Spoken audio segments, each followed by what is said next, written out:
అందరికీ నమస్తే అండి. అక్కేంటి ప్లేట్లో బెల్లము ఆపిల్స్ చూపిస్తుంది అని అనుకుంటుండ్రా?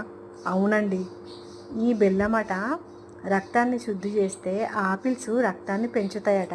ఈ పెరిగిన రక్తాన్ని ఎంబడే శుద్ధి చేసే ఈ బెల్లము రెండు కలుపుకొని తింటే బెటర్ కదా అంటారు మా వారు. ఎందుకండి గిట్లా తినడము అంటే నిజం చాలా బాగుంటుంది, కమ్మగా ఉంటుంది. నువ్వు ఇంకా కట్ చేసుకురాపో, నీకు చూద్దాము అని అన్నారు. అంటే తను అప్పుడప్పుడు తింటుండే, కానీ నేను తినకపోయేదాన్ని. అదేంటో తీ అనుకునేదాన్ని. సరే ఇలా ఇలా అయినా ఊరికే అంటారు కదా అని నేను ఒకటి కాదు 2 ఆపిల్స్ కట్ చేసుకొచ్చాను. 2 ఆపిల్స్ కట్ చేసి బెల్లం మంచిగా కట్ చేసి పెట్టాను. ఇక తినండి అని. తినండి కాదు, నువ్వు కూడా తిను, చాలా బాగుంటుందని చెప్పారు. సరే తిందామని ఈ బెల్లము, ఆ ఆపిల్ ముక్క, చపాతీ కర్రీ పెట్టుకొని మనం ఎలా తింటామో అలా అలా పెట్టుకొని తింటుంటే కమ్మగా ఉంది నిజంగా.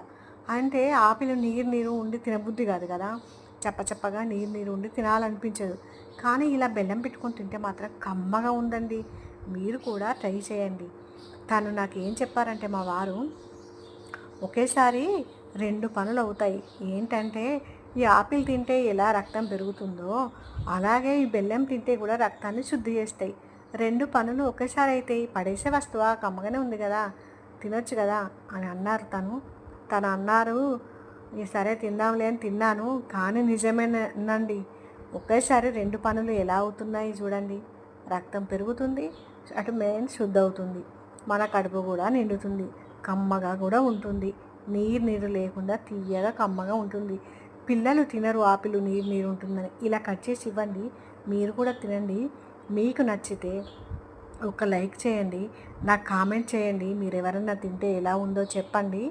మీకు నచ్చితేనే లైక్ చేయండి, లేకపోతే లేదండి. కానీ నిజంగా చెప్తున్నాండి, అద్భుతంగా ఉంది, చాలా బ్రహ్మాండంగా ఉంది. నాకైతే నచ్చింది. నేను నచ్చకపోతే మీకు చెప్పను, వీడియో తీయను. నిజంగా చూడండి, మీరు తిని చూడండి.